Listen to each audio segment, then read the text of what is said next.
Hello ladies and gentlemen, welcome to another perfume review video. My name is Naz. This is my channel, the King of Hidden Gems. I try to bring to your attention fragrances are usually very good value for money. They smell good. They're usually under the radar. Not many people talk about them. I think at least you should do your research, try them for yourself and see if they're any good to you. So in this video I have another review or slash introduction for you, and this is the brand Bronnley. Bronnley is a designer British brand from United Kingdom. They have been around for more than 40 years, and they started, their main business was soap, lotion, shampoo, shower gel and things like that. So they started in this endeavor, and since early 2000 they started to venture into perfumes. Right now I think they have around 30 perfumes altogether, both for men and women, but majority of their perfumes are targeted for ladies. So this one in particular, it came out 2015 and it's called Zealous Flower, is EDP. It comes only in two bottle sizes. One is 50 ml and the other one is 30 ml. This one in front of me is a 30 ml bottle. It's one of my wife's favorite perfumes of all times. She loves it so much that I bought her at least about 5 backup bottles of this perfume, so she be on the safe side. So this one, we were in the countryside somewhere a few years ago. We were visiting a museum. We went to this museum. After the museum we went for lunch. After lunch we went to the museum shop, and this one was one of the things they were selling in that museum shop for some odd reason, and my wife smelled it and she was immediately hooked. She was just love at first sight. So I bought her the bottle back then. These are quite affordable, they are not very expensive.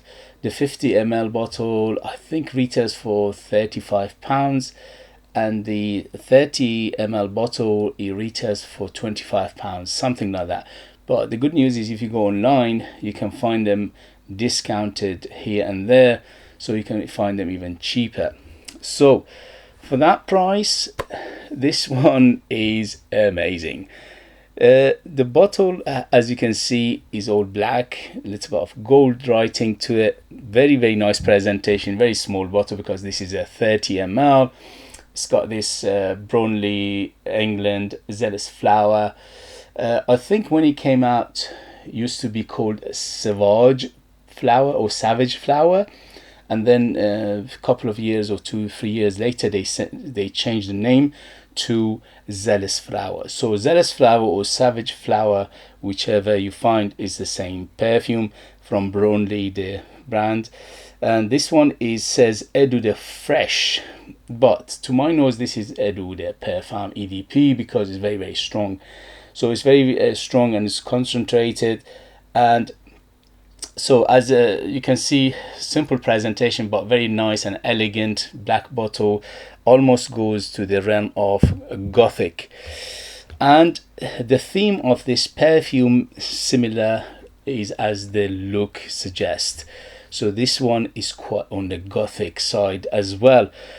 To be honest with you, when I first sniffed it to review, I was a little bit on the confused side. So once this one, it shouldn't smell like a gothic to me, but it has that gothic feel to it.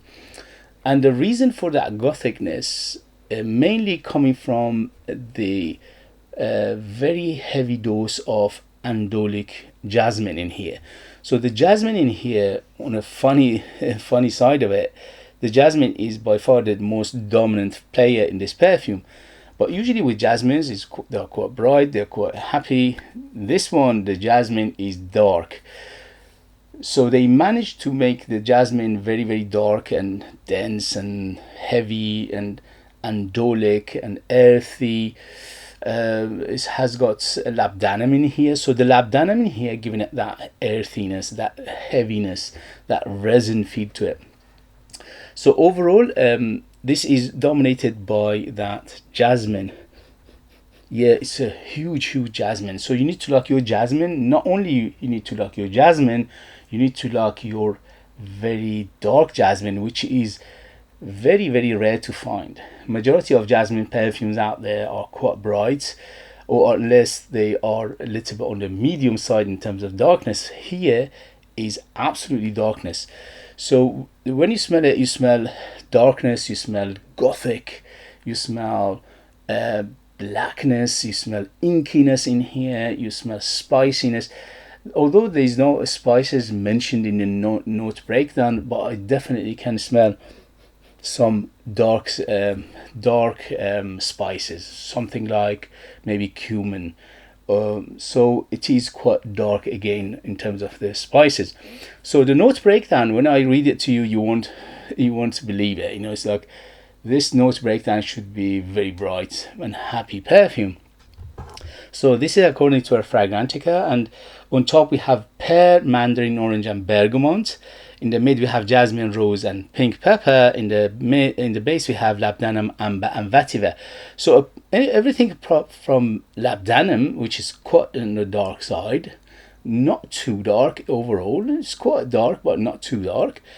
Everything else is super happy in here. So how did they manage to make it so dark and gothic-y? I don't know, which is it's like a mysteriousness about this perfume. It's very mysterious, it's very unknown, it's very by the way, this perfume nowhere else is to be found in terms of review. So nobody reviewed it nowhere in YouTube and anywhere else.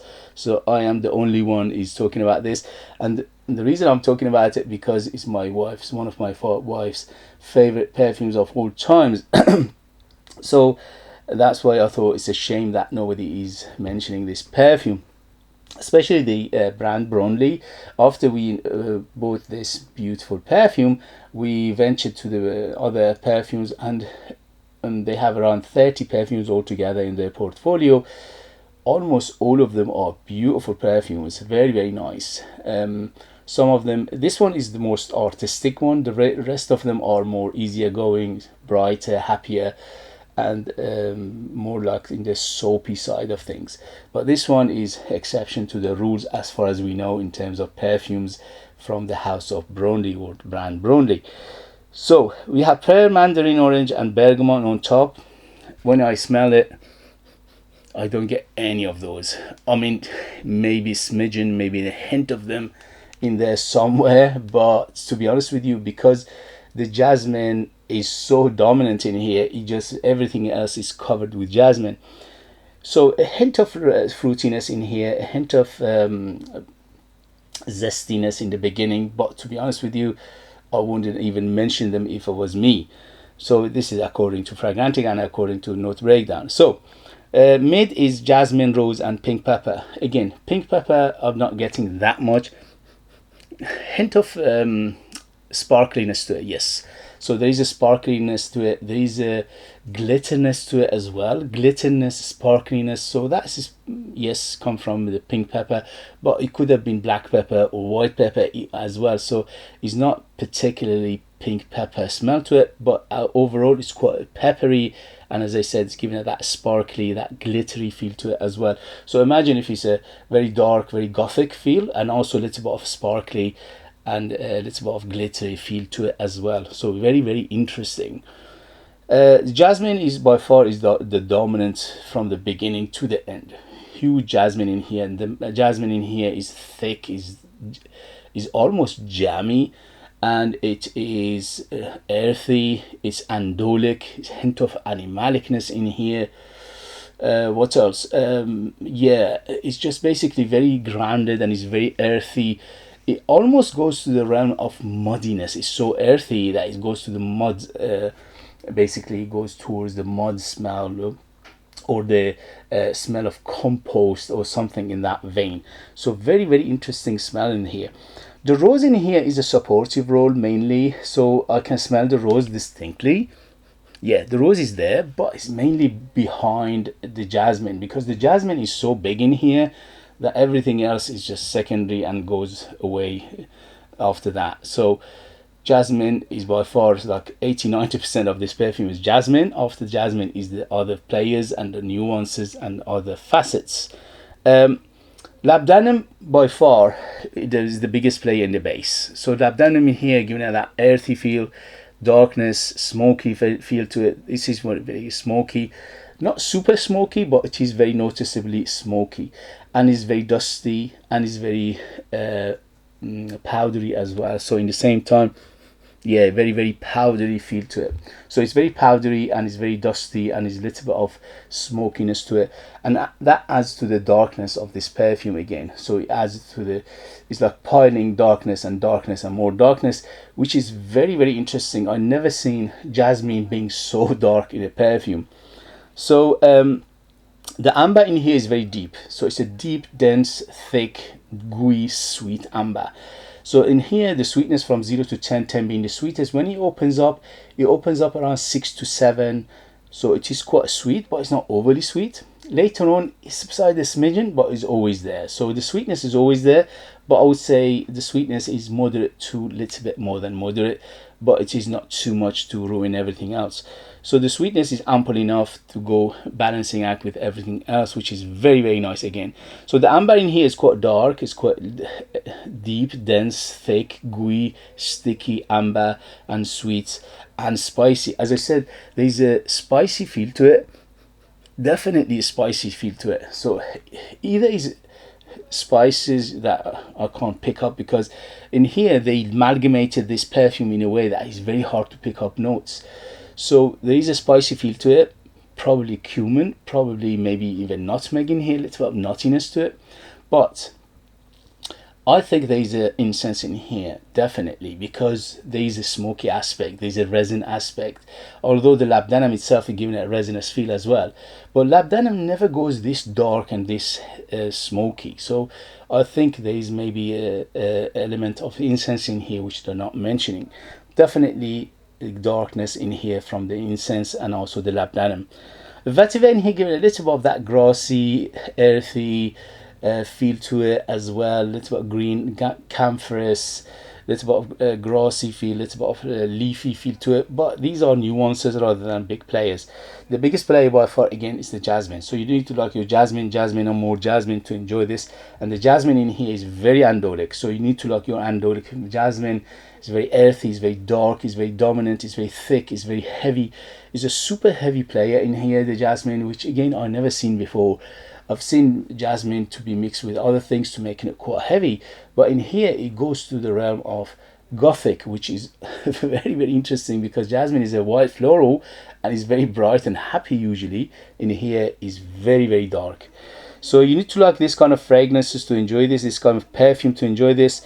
So let's recap a short story of this perfume. Very ambery. The amber in here is very deep and dark, dense, gooey, sticky, sweet, spicy, and very resinous feel to it.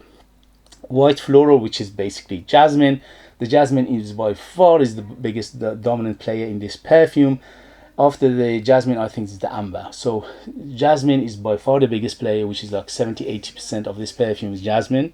As I said, the jasmine in here is a very particular jasmine, which is earthy, dark, and heavy and sticky, and very white floral smell to it, and also quite resinous and very andolic and little bit of animalicness to it as well. Rose is here is a secondary play after the jasmine. The jasmine is the king of this hill, and after that the queen of the hill is rose. But rose is again supportive role rather than the rose itself. Quite woody in the base. I'm not smelling dark woods like maybe oud in here. No, I don't think that. But there is definitely a combination of cedar sandalwood in the base to give it that bit of woody base and lift everything together and keep going. By the way, the performance on this is very good. On my skin it goes easily over 8 hours. On t-shirt and materials goes easily over 10 hours. So super good performer as well. In terms of projection, it feels the room, feels the house, feels the other side of the road. Don't go more than 5 sprays of this if you aren't going to get it and you're interested. is going to be very, very loud. If you put 10 sprays of this, if you go anywhere else, basically the whole building will smell of you, nobody else will smell anything else. Okay, so very, very thick and dense and very, very long lasting. So floral feel to it, yes, this is by far the floral. Although this perfume is belong to my wife, some days when I'm craving very heavy floral, I go with this. This is a super heavy floral, and also very, very jasmine. I love jasmine. One of my favorite notes of all time is jasmine, and the jasmine in here is super interesting to me because as what I described how they made the jasmine in here. Sweetness, yes, moderate to a little bit more than moderate. It is a sweet, but it's not overly sweet, which is goes balancing out with everything else. Quite musky from the beginning to the end, is always underlying muskiness to it. The musk in here is quite clean, it's not an animalic musk, but it adds to the dimension of this perfume.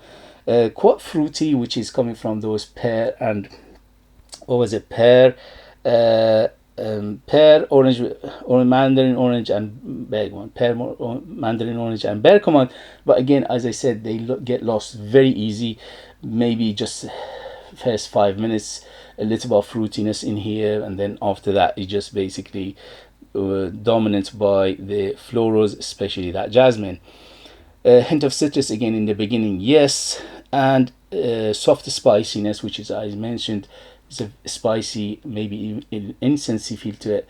It's a little bit of smokiness, a little bit of powderiness, a little bit of dustiness, and also a little bit of camphoruснess to in here. A little bit of balsamic feel, hint of smidgen of balsamic feel to it as well. But overall, it's very, very andolic in the same time, hint of animalicness maybe, but very, very interesting perfume overall. So if you like what I described, this is very intriguing perfume, very interesting, very unusual to have jasmine in this way, but I love it. My wife loves it, and I think many people will like it if you like this kind of jasmine. Age wise, I would say 25 and up to in the safe side, because it's got very, very complex complexity to it, and also a mature person with more experience will appreciate this better than a young person. In terms of season, this is better suited for cooler weather because it's very dark and heavy and dense, but because it's got some freshness to it, you can use it all year round. In summer less sprays, in winter more sprays. In terms of gender, this is bang in the middle, unisex to my nose, but it hints a little bit on the feminine side because of those heavy florals in here. In terms of occasion, this is very opulent. It's very nice for going out, for evening, for special occasion, for formal occasion, for close encounter, dating, going for dinner, going for special occasion and things like that. It's very, very intriguing and opulent feel to it. Price wise, as I said, very, very affordable. If you search it, it will come up. Very affordable. But the two bottle sizes, 50 ml and 30 ml, they don't have a bigger size, but overall the presentation is quite nice as well, although it's on the simple side of things. Overall, this brand Bronnley, I highly recommend them if you like perfumes that are inclined with nature, natural feeling to them. They are very, very famous in Britain in terms of their soaps, shower gels, shampoos, lotions and things like that. They are quite famous for that. But for perfumes, they are quite unknown, which is a shame, because for example, this one is a super artistic perfume which people should know about, and almost nobody talks about it, which is a shame. I highly recommend it, but you need to like this kind of perfumes to enjoy it. Just don't go crazy and blind by it and come back to me and say, what the, yes, this is one of those perfumes, if you put it on, you say, what the, yes, it will give you that feeling. Okay guys, if you have it, if you know it, if you tried it, let us know your experience. If you have anything else from this brand, let us know your experience. That would be useful for others to read. If you like what I do, if you find it useful, informative, valuable or entertaining, please don't forget to hit those buttons. This way you help me, encourage me, motivate me to bring you fragrances like this in future that nobody else is talking about. They're amazing value for money, they smell great, and they are hidden gems. If you are interested in purchasing one of my own perfumes and support me that way and get something very beautiful in return, you could do that. I leave them in the link, but you need to live in United Kingdom in order to do so. I am the artist, I'm the worker, I'm the perfumer, so there is no other people involved here. From the scratch to the perfume itself is all about me, and they are true handmade perfumes just for you lucky people in United Kingdom. They are very artistic, very unique. They are like time capsule. They take you different places, different time. Very, very heavy, very big, because I put more than 60% pure perfume oils in them, which is unheard of, and that makes them huge, bold, and very, very long lasting. As always, thank you very much for watching. Thank you very, very much for your support and love, and I'll see you later. Bye, bye, bye.